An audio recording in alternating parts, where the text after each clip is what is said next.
আসসালামু আলাইকুম অ্যাডমিশন শিক্ষার্থীরা, তোমাদের ঢাকা ইউনিভার্সিটি এই ইউনিটে ভর্তি পরীক্ষা আর মাত্র 20 দিন হাতে সময় আছে। বলতে গেলে শেষ 20 দিন। এই 20 দিনে পড়াশোনা এবং ট্যাকটিক্স ডিসাইড করবে তুমি ডিউতে পড়বা কিনা, বাকি তুমি ডিউতে ভালো রেজাল্ট করতে পারবা কিনা। সো এইটা হচ্ছে মেইন। এখন শেষ 20 দিনে তোমাদের পড়াশোনা কিরকম হওয়া উচিত বা শেষ 20 দিনে তুমি কোন ট্যাকটিক্স ফলো করে পড়াশোনা করবা সেটা নিয়ে আজকে ভিডিওটা আমি বলবো। আমার নিজের এক্সপিরিয়েন্সটা শেয়ার করব যাতে করে তোমরা সেটা রিলেট করতে পারো আসলে হ্যাঁ পড়াশোনাটা আসলে শেষ 20 দিন কিরকম করা উচিত।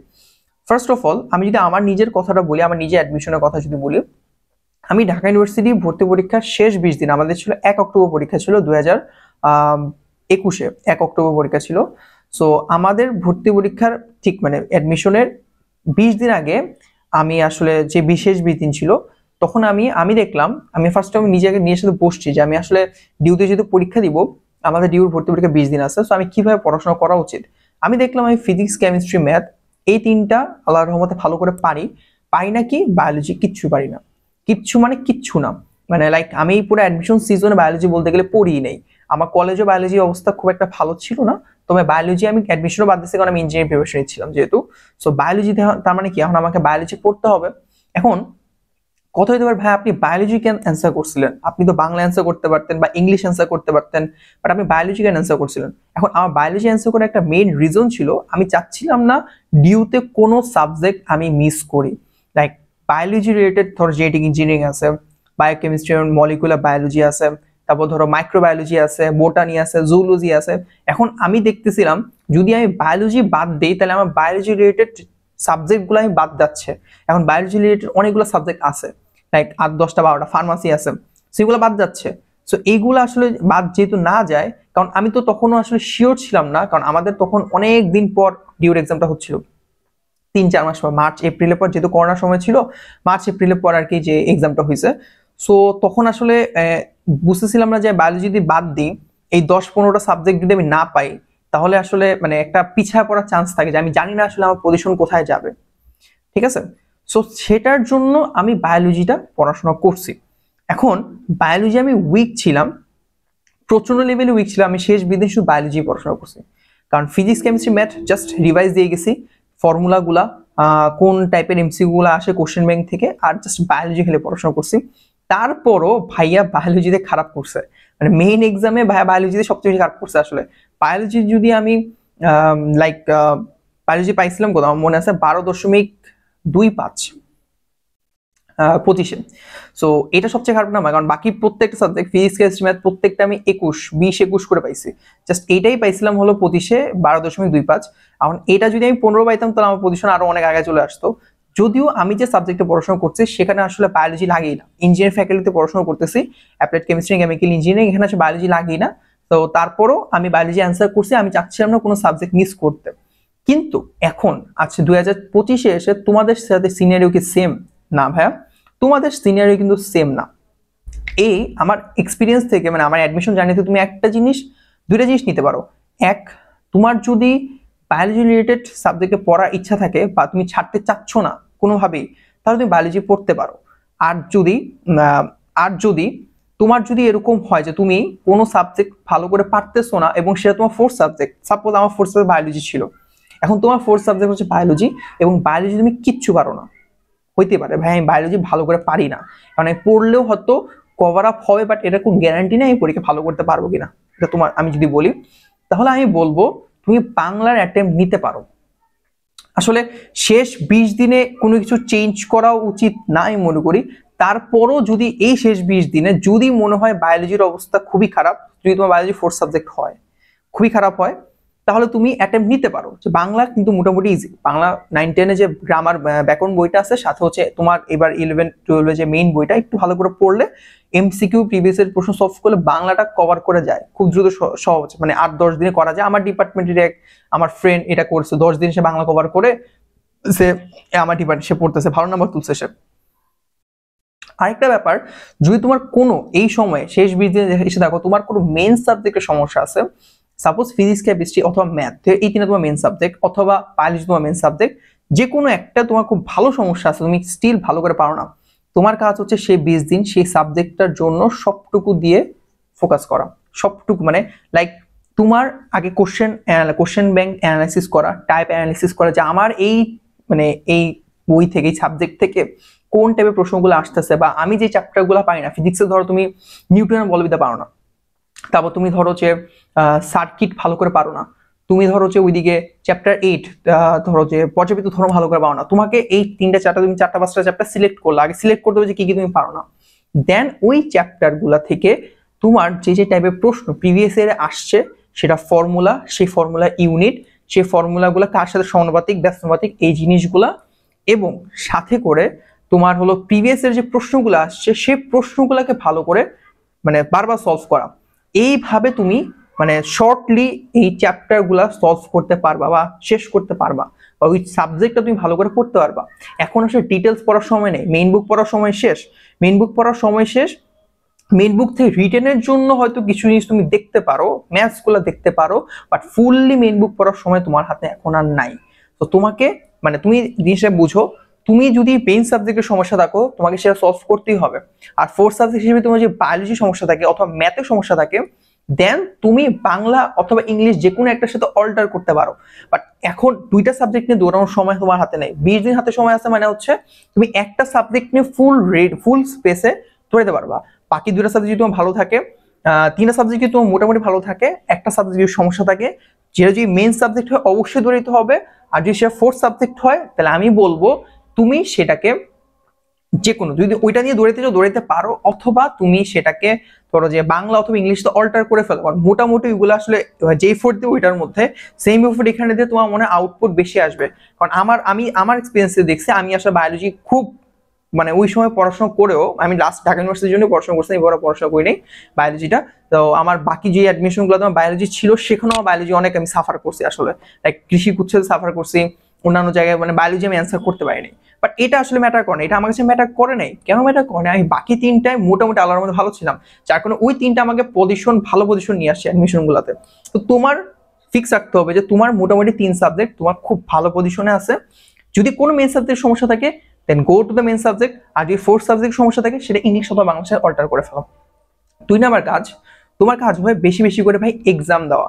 এক্সাম এখন সবচেয়ে বেশি ইম্পর্টেন্ট। তুমি এক্সাম দিচ্ছ, ধরো তুমি উদ্ভাসে এক্সাম দিচ্ছ, বা তুমি এসএসসি এক্সাম দিচ্ছ, যেখানে তুমি এক্সাম দাও, এক্সাম দিয়ে তোমার অবশ্যই তোমার ভুলগুলো দেখতে হবে, যে তুমি কোন এমসিকিউ ভুল করতেছো বা কোন চ্যাপ্টার এমসিকিউ ভুল করতেছো, সেই চ্যাপ্টারের মধ্যে কোন টাইপের পরীক্ষা থেকে মানে টাইপগুলোতে প্রশ্ন আসছে সেটা দেখো, সেই টাইপগুলো ভালো করে পড়ো, ফর্মুলাগুলো দেখো, বারবার দেখো। একটা পরীক্ষার বেস্ট, একটা পরীক্ষা দিয়ে তার থেকে বেস্ট আউটপুট মানে মেইন জায়গাটাই হইতেছে তুমি অ্যানালাইসিস করে দেখতেছো যে তোমার কোথায় সমস্যা আছে। তুমি যদি অ্যানালাইসিস না করো রে ভাই, তুমি আসলে এই পরীক্ষাতে লাভ কি? জাস্ট পরীক্ষা দিচ্ছ, একটা র্যান্ডম নাম্বার আসতেছে, খারাপ হইতেছে বলতেছো বাসার মধ্যে, আবার একসাথে সব পড়াশোনা করতেছো, দেন এটা তোমার প্রিপারেশনে কোনোভাবেই হেল্প করবে না। তুমি পরীক্ষায়ও ভালো করে দিয়ে আসতে পারবে না। সেম ভুল তুমি এখানে যা কোচিং করতেছো, সেম ভুল তুমি টিউতে করবা, সেম ভুল তুমি যেহেতু করবা, রাজশাহী ইউনিভার্সিটি করবা, সব জায়গায় করে আসবে, এবং তুমি মানে বলতেই পারবে না, তুমি বলবা যে তোমার পরীক্ষা খারাপ হচ্ছে। কোথায় খারাপ হচ্ছে তুমি এটা বুঝতেছো না। সো তোমাকে, তুমি এখন পর্যন্ত যতগুলো এক্সাম দিছো, প্রত্যেকটা এক্সামে তোমার কাজ হচ্ছে যে অ্যাটলিস্ট লাস্ট 4টা 5টা এক্সামের খাতা নিয়ে বসা, বা 10টা এক্সাম দিছো তার খাতা নিয়ে বসা, যে কোথায় তুমি ভুলগুলো করছো, রিটেনের সমস্যা হচ্ছে কোন চ্যাপ্টারে, রিটেনের সমস্যা হচ্ছে, তারপর হচ্ছে ধরো যে এমসিকিউ সমস্যা হচ্ছে কোন টাইপের সমস্যা হচ্ছে, সেটা তাড়াতাড়ি আইডেন্টিফাই করে দ্রুত, দরকার হলে আধা দিন লাগাও, আধা দিন একটা দিন অর্ধেক সময় ওইখানে যাক, কোনো সমস্যা নেই, বাট সেটা কাজে লাগাও, যেটা থাকবে তোমার পড়াশোনাটা আগায় যাচ্ছে। ঠিক আছে? 3 হলো এই সময়টার মধ্যে ডিউর প্রশ্ন ব্যাংকটা বেশি সলভ করো। আসলে ডিউর ব্যাপারটা হইতেছে কি, ডিউর কোশ্চেন এবারও মনে হচ্ছে কোনো একটা সাবজেক্ট, সেটা গতবার ফিজিক্স ছিল, এবার হয়তো কেমিস্ট্রি হইতে পারে অথবা ম্যাথ হইতে পারে, যে কোনো একটা সাবজেক্ট তোমার এমন একটা কোশ্চেন দিবে, এমন ভাবে কোশ্চেনটা করবে যেটা তোমার out of nowhere conceptual question করবে, লাইক বই থেকে কনসেপচুয়াল কোশ্চেন করবে। এবং আমরা স্টুডেন্টরা যেহেতু মেইন বই ভালো করে পড়ি না, আমরা পড়ি হচ্ছে জাস্ট কোশ্চেন ব্যাংক, আমরা মানে ভাইরা বলছে কোশ্চেন ব্যাংক পড়তেছো, কোশ্চেন ব্যাংকটাই পড়ি, তো আমরা আসলে পারবো না, দেখা যাবে যে ম্যাক্সিমাম স্টুডেন্ট পারবে না, কারণ এটা আসলে ফিল্টার করার একটা প্রসেস, একটা স্টুডেন্ট তুমি ফিল্টার করতেছো। এখন আমার কথা হইতেছে ডিউতে 100 মার্কসের পরীক্ষা হয়, এর মধ্যে 30 মার্কস, আমি ধরে নিলাম 30 মার্কস প্রশ্ন অনেক কঠিন হয়, এমন কঠিন হয়েছে তুমি এটা অ্যান্সারই করতে পারতেছো না, ওকে, কিন্তু বাকি 70 মার্ক তো তুমি অ্যান্সার করতে পারবা। সো তোমার কাজ হচ্ছে পরীক্ষার হলে গিয়ে প্রথমেই কোশ্চেনটা দেখে এটা আইডেন্টিফাই করে ফেলা যে কোন প্রশ্ন আমার সোজা আসছে, কোন প্রশ্ন কঠিন আসছে, সেটা আগে দাগানো, সেটা আগে লেখা, দেন তুমি কঠিনটা অ্যাটেম্প করো। কঠিনটায় তুমি যদি 5 মার্কও পাও, সে 5 মার্ক তোমার পজিশন হয়তো ওই টপ পজিশনে তোমাকে নিতে সাহায্য করবে, বাট তুমি যে সহজ 5টা ভুল করে দিয়ে আসো, তোমাকে 1 লাখের পিছনে নিয়ে চলে যাবে, লিটারেলি 1 লাখ সিরিয়ালের পিছনে নিয়ে চলে যাবা। সো এইটা কোনোভাবেই করা যাবে না যে আমি সহজগুলো বাদ দিয়ে কঠিন করছি, যেটা তোমাদের বড় ভাইরা গত বছর এই কাজটা করছে, ফিজিক্স দিয়ে শুরু করছে, ফিজিক্স কোশ্চেন সবচেয়ে মানে কনসেপচুয়াল কোশ্চেন আসছে, কঠিন আসছে, ফলাফল পারে নাই, ম্যাক্সিমাম মানে ফেলের সংখ্যা বেড়ে গেছে, পাসও করতে পারেনি। এবং এই ফিজিক্স নাম্বারটা ডিফাইন হয়ে গেছে কোথায় জানো? ইঞ্জিনিয়ারিং ফ্যাকাল্টি দেখবা, যে খোঁজ নিয়ে দেখবা ডিউতে ইঞ্জিনিয়ারিং ফ্যাকাল্টিতে যেমন অ্যাপ্লাইড কেমিস্ট্রি কেমিক্যাল ইঞ্জিনিয়ারিং এ 30টা সিট স্টিল ফাঁকা আছে বিকজ অফ তার ফিজিক্সের ওই নাম্বারটা ফিল আপ করতে পারেনি। ঠিক আছে, ওই নাম্বারটা ফিল আপ করতে পারেনি। অনেক আরো কয়েকটা ইঞ্জিনিয়ারিং ফ্যাকাল্টি দেখবে যে কিছু সিট ফাঁকা রয়ে গেছে, সেই নাম্বারটা ফিল আপ করতে পারেনি। তো তোমাদের আসলে এই জিনিসটা খেয়াল করতে হবে যে তুমি আসলে কিভাবে অ্যান্সার করতেছো মেইন পরীক্ষার মধ্যে। জাস্ট কঠিন দিয়ে যদি শুরু করো, পরীক্ষা আসার চান্স পাবা না। ঠিক আছে, টাইম এত শর্ট থাকে যে ভাবার সময় তুমি পাবা না, জাস্ট অ্যান্সার করতে হবে। সো কি বললাম ভাইয়া, দ্রুত তোমার যে সাবজেক্টে যে টপিকে সমস্যা আছে সেই টপিকগুলোকে ধরে ধরে সলভ করা। যদি 4th সাবজেক্ট নিয়ে বেশি প্যারা থাকো, যদি খুব বেশি প্যারা থাকো, যদি 2-3টা চ্যাপ্টার সমস্যা হয় দেন নো, 4টা-5টা চ্যাপ্টার সমস্যা হচ্ছে তারপরও না। যদি এরকম হয় ভাই মানে আমার ফার্স্ট পেপারও সমস্যা, সেকেন্ড পেপারও সমস্যা, আমি কিছুই পারতেছি না, আমার মধ্যে যদি হয় কিছুই পারতেছো না, দেন এটা নিয়ে দৌড়ানোর দরকার নেই। আমি দৌড়াইছি কারণ আমার বাকি 3টা সাপোর্ট ছিল, তোমার হতে সেই সুযোগ নাই ওই একটা সাবজেক্ট নিয়ে দৌড়ানোর। তোমার যদি সুযোগ না থাকে দেন ওইটা সাবজেক্টে পুরো বাদ দিয়ে বাংলা অ্যান্সার করো। 20 দিন স্টিল সময় আছে, বাংলা অ্যাকচুয়ালি মোটামুটি ইজি। 9-10 বাংলা ব্যাকরণ বইটা নাও, জাস্ট ব্যাকরণ জাস্ট পড়ে ফেলো সব, আর ফার্স্ট পেপারে তোমার যে বইটা আছে প্লাস হচ্ছে আনন্দ পাঠ যে সবার সেটা পড়ো, হয়ে যাবে। আর যদি মনে হয় ইংলিশে comfortable then go to the English. আর যদি তোমার মেইন সাবজেক্টের সমস্যা থাকে, ভাই ম্যাথের সমস্যা আমার, এটা আমার মেইন সাবজেক্ট, দেন ভাই তোমাকে অবশ্যই ওই মেইন সাবজেক্ট রিলেটেড যে টপিক চ্যাপ্টারের সমস্যা, চ্যাপ্টার তোমার 5টা চ্যাপ্টার স্টিল সমস্যা, তোমার ইন্ডিকেশনের সমস্যা, ডিফারেন্সিয়েশনের সমস্যা, ত্রিকোণমিতির সমস্যা, তোমার কোনিক্সের সমস্যা আছে, এইটাই তো এই চারটাতেই সবার সবচেয়ে সমস্যা হয়। সেই সমস্যাগুলোকে তোমার দ্রুত আইডেন্টিফাই করে সলভ করতে হবে। দ্রুত কোশ্চেন ব্যাংক থেকে, মাস্টার কোশ্চেন ব্যাংক থেকে যেইখান থেকে হোক ফর্মুলা এবং তার কনসেপ্ট দ্রুত শিখে সে সলভ করতে পারে। আর এই জিনিসটার জন্য এবার একটা জিনিস বলি, এভাবে তুমি প্রিপারেশন নিবা। সো আরেকটা হচ্ছে এক্সাম দিবা, একটা হচ্ছে তোমার পরীক্ষার ট্যাকটিক্সটা ফলো করবা। আচ্ছা, আরেকটা কথা বলি, এবার অ্যাডমিশনে কি হইতেছে, মানে অ্যাডমিশন আমি দেখতেছি, ফলো করতেছি তো প্রতি বছর ফলো করি, এবার দেখতেছি সব এডটেক প্ল্যাটফর্ম দেখলাম হঠাৎ করে, ম্যাক্সিমাম এডটেক প্ল্যাটফর্মই তারা কৃষি গুচ্ছ নিয়ে খুব ইন্টারেস্টেড, কৃষি গুচ্ছের প্রিপারেশন নিয়ে স্টুডেন্টকে খুব বেশি মানে করতেছে, লাইক কেউ ফ্রি দিচ্ছে, কেউ হয়তো বা পেড রাখতেছে, বাট সবাই কৃষি গুচ্ছে খুব ফোকাসড। মানে 3 জানুয়ারিতে যেহেতু কৃষি গুচ্ছে 3700 থেকে 4000 মতো সিট আছে, হ্যাঁ এটা অবশ্যই একটা ভালো রিজন যে 4000 সিট অনেক, বাট আমার কাছে মনে হয় ভার্সিটি গুলাতেও আসলে বাকিদের ফোকাস করা উচিত ছিল, যেহেতু কেউই ভার্সিটিতে ফোকাস করতেছে না। বাট আমাদের পক্ষ থেকে এবার ভার্সিটিতে তোমাদের জন্য একটু ফোকাস করে একটা কোর্স নামাইছি, সেটা হচ্ছে